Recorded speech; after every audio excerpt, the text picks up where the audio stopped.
അമ്പലപ്പുഴയിൽ നിന്നും സ്വതന്ത്രനായി വിജയിച്ച മുൻ CPM സീനിയർ നേതാവ് ജി സുധാകരന്റെ മുന്നിൽ പ്രതിപക്ഷ നേതാവായ പിണറായി വിജയൻ നിയമസഭാംഗമായി സത്യപ്രതിജ്ഞ ചെയ്യുന്നത് രാഷ്ട്രീയ കേന്ദ്രങ്ങൾ ഉറ്റുനോക്കിയ ഒന്നായിരുന്നു. സഭയിലെ പ്രോട്ടം സ്പീക്കറായ സുധാകരന്റെ മുന്നിൽ വിനയ വിധേയനായി പിണറായി വിജയൻ നിൽക്കുമോ, അല്ലെങ്കിൽ സുധാകരനെ സാറേ എന്ന് വിളിക്കേണ്ടി വരുമോ എന്നൊക്കെ ചില യെല്ലോ യൂട്യൂബർമാർ നിരന്തരം പറഞ്ഞുകൊണ്ടേയിരുന്നു. എന്നാൽ MLA ആയി സത്യപ്രതിജ്ഞ ചെയ്തതിനു ശേഷം പ്രോട്ടം സ്പീക്കറായ ജി സുധാകരനെ പുഞ്ചിരിച്ചുകൊണ്ടാണ് പിണറായി വിജയൻ അഭിവാദ്യം ചെയ്തത്. സത്യപ്രതിജ്ഞ ചെയ്ത ശേഷം പിണറായി വിജയൻ മുന്നോട്ട് നീങ്ങിയപ്പോൾ തന്നെ സ്പീക്കറുടെ കസേരയിൽ നിന്നും എഴുന്നേറ്റ് വന്ന് ജി സുധാകരനും തന്റെ ബഹുമാനം പ്രകടിപ്പിച്ചിരുന്നു. സ്പീക്കറുടെ ഡയസിലേക്ക് എത്തിയ പിണറായി ജി സുധാകരന് കൈകൊടുത്ത ശേഷം നിറഞ്ഞ പുഞ്ചിരിയോടെ തോളിൽ തട്ടുകയും ചെയ്തു. സുധാകരനും പിണറായിയുടെ കയ്യിൽ പിടിച്ചുകൊണ്ട് അദ്ദേഹത്തെ അഭിവാദ്യം ചെയ്തു. രാഷ്ട്രീയത്തിലും പാർട്ടിയിലും അഭിപ്രായ വ്യത്യാസങ്ങളും തർക്കങ്ങളും വെല്ലുവിളികളും ഒക്കെ ഉണ്ടായേക്കാം. ദീർഘകാലം ഒരുമിച്ച് പ്രവർത്തിച്ച രണ്ട് സഖാക്കളായ പിണറായി വിജയനും ജി സുധാകരനും പരസ്പരം നന്നായി അറിയാം. അതിന്റെ പ്രതിഫലനമാണ് ഇന്ന് നിയമസഭയിൽ കണ്ടത്. കഴിഞ്ഞ ദിവസമാണ് 16ാം കേരള നിയമസഭയുടെ പ്രോട്ടം സ്പീക്കറായി ഭരണപക്ഷ നിരയിലെ മുതിർന്ന അംഗം ജി സുധാകരൻ ചുമതലയേറ്റത്. ബുധനാഴ്ച ലോക്ഭവനിൽ ഗവർണർ രാജേന്ദ്ര അർലേക്കർക്ക് മുൻപാകെയായിരുന്നു സത്യപ്രതിജ്ഞ.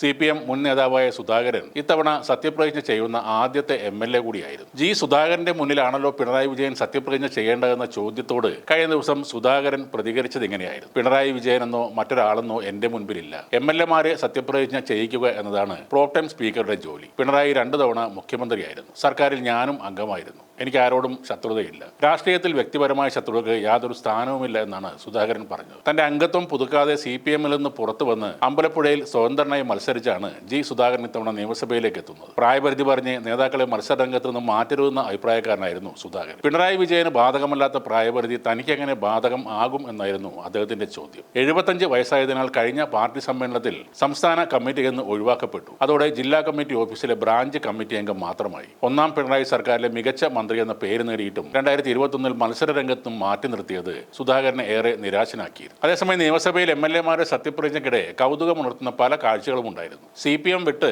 തളിപ്പറമ്പിൽ സ്വതന്ത്രനായി മത്സരിച്ച് വിജയിച്ച TK ഗോവിന്ദൻ സത്യവാചകം ചൊല്ലുന്നതിന് മുമ്പ് പ്രതിപക്ഷ നേതാവ് പിണറായി വിജയന്റെ അടുത്തെത്തി ഹസ്തദാനം നൽകിയിരുന്നു. CPM വിട്ട് പയ്യന്നൂരിൽ UDF സ്വതന്ത്രനായി മത്സരിച്ച് ജയിച്ച വി കുഞ്ഞികൃഷ്ണൻ MLA-യും സത്യപ്രതിജ്ഞയ്ക്ക് ശേഷം പിണറായി വിജയനെ അഭിവാദ്യം ചെയ്തിരുന്നു. കയ്യടികളോടെയാണ് സഭ ഈ രംഗങ്ങൾക്ക് സാക്ഷ്യം വഹിച്ചത്. കൂടാതെ പ്രതിപക്ഷ നേതാവ് പിണറായി വിജയനെ സത്യപ്രതിജ്ഞയ്ക്കായി പേര് വിളിച്ചപ്പോൾ മുഖ്യമന്ത്രി അടക്കമുള്ളവർ ഡെസ്കിൽ അടിച്ചാണ് വരവേറ്റത്. പരസ്പര ബഹുമാനത്തിന്റെ അമൂല്യമായ ചില അപൂർവ നിമിഷങ്ങൾക്കാണ് സഭ ഇന്ന് സാക്ഷ്യം വഹിച്ചത്.